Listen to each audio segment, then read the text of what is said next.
Tourney కోసం మే 1న టీమిండియాను ఎంపిక చేయనున్నారు.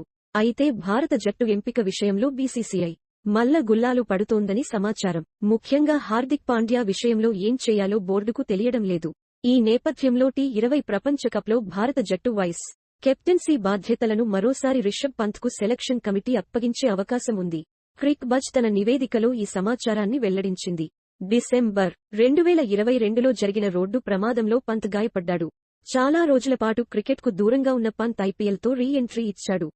ఢిల్లీ క్యాపిటల్స్ ను సమర్థంగా నడిపిస్తున్నాడు. కాగా గతంలో రిషబ్ పంత్ ఇంతకు ముందు టీమిండియా సారథిగా వ్యవహరించాడు. దక్షిణాఫ్రికా పర్యటనలో 5 మ్యాచ్ల టీ20 సిరీస్కు కెప్టెన్గా వ్యవహరించాడు. ఓవరాల్గా టీ20 ప్రపంచ కప్లో రిషబ్ పంత్ వికెట్ కీపర్తో పాటు కెప్టెన్గా కనిపించినా ఆశ్చర్యపోనవసరం లేదు. మరోవైపు రిషబ్ పంత్ వైస్ కెప్టెన్గా జట్టులోకి తీసుకురావడం అనుకున్నంత సులభం కాదు. హార్దిక్ పాండ్యాను టీంలో ఉంచుకుని ఈ